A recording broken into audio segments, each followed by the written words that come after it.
साथियों, आज हम बात करेंगे SC/ST अत्याचार निवारण संशोधन नियम 2016 के बारे में।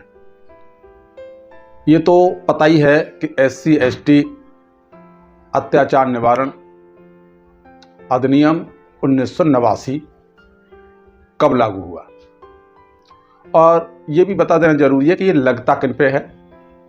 आगे बात शुरू करने से पहले, दरअसल ये जो गैर SC/ST समुदाय के लोग SC/ST समुदाय के लोगों पर किसी प्रकार का कोई अपराध करते हैं, तब SC/ST समुदाय के लोग गैर SC/ST समुदाय के लोगों के ऊपर इस संबंध में SC/ST अत्याचार निवारण अधिनियम 1989 के तहत केस दर्ज करवाते हैं। तो अब इसके बारे में हमें यह कहना था कि SC/ST अत्याचार निवारण संशोधन नियम 2016 के आधार पर पीड़ित व्यक्ति को अलग अलग मामलों में अलग अलग स्तर से सहायता राशि मिलती है। ज्यादातर मामलों में पीड़ित व्यक्ति को 75% तक आरोप पत्र दाखिल करने के बाद यह धनराशि मिल जाती है सहायता राशि के रूप में। लेकिन अब इसको हम जैसे उदाहरण के रूप में लेते हैं, जैसे रेप हुआ। रेप में मेडिकल होने के बाद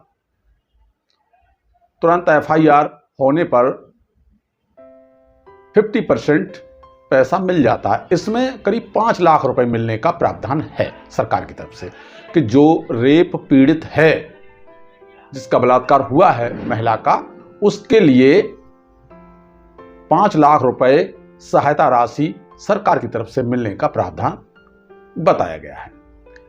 इसमें जो महिला का मेडिकल होता है और फिर FIR लिखी जाती है, तो 50% पैसा जो है वो उसी समय मिल जाता है।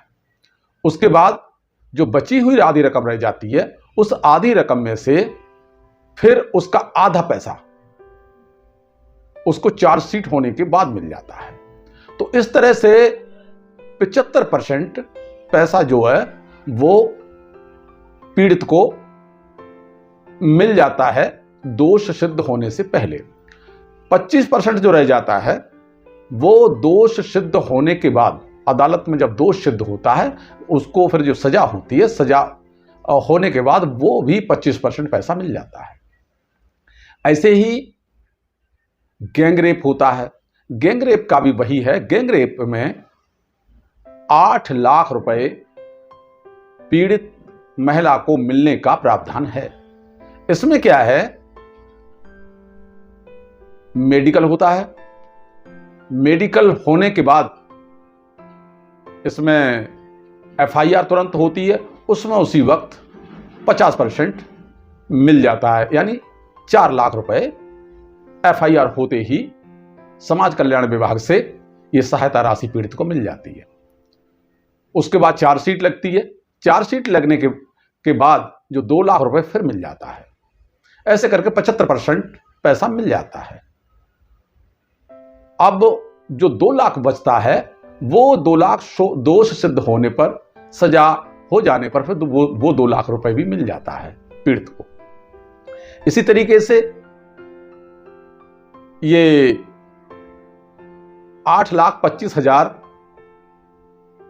हत्या के लिए है।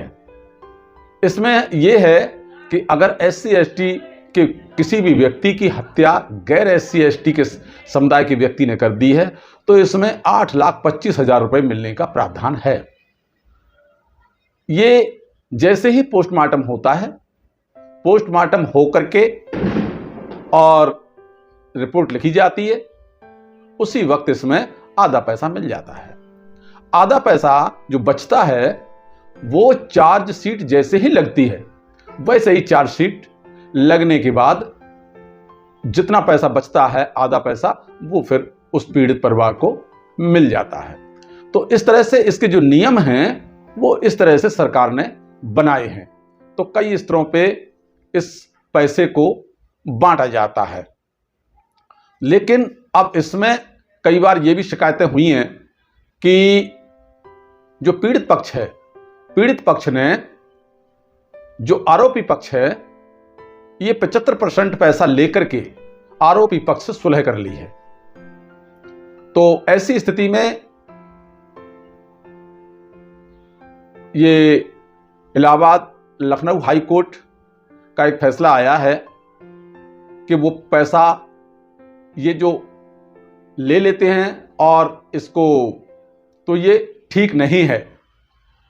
तो दबी जबान में लोग कहते हैं कि ये जो सुलह कर लिया जाता है तो इससे जो जनता का पैसा है उसका नुकसान होता है। तो यहां अब ये है कि जैसे कभी किसी ने समझौता कर लिया तो जो बची हुई रकम होती है वो बची हुई रकम फिर नहीं मिलती है। तो इस तरह से है, सभी लोगों को इसके लिए जागरूक होने की ज़रूरत है। जो सरकार ने नियम बनाए हैं और जो सहयोग राशि, सहायता राशि जो देने के लिए प्रावधान बनाया है पीड़ित पक्ष को, तो उसके ऊपर विशेष रूप से ये ध्यान देने की ज़रूरत है कि अगर वाकई जुल्म अत्याचार किसी ने किया है और उस जुल्म अत्याचार के कारण ही केस दर्ज हुआ है और केस दर्ज हुआ है तो उसमें जो सहायता राशि सरकार ने दी है वो सहायता राशि लेकर के समझौता ना करें आरोपी पक्ष से। तो आज के लिए बस इतना ही। अगले वीडियो में फिर किसी मुद्दे के साथ मिलेंगे। तब तक के लिए जय संविधान, जय विज्ञान।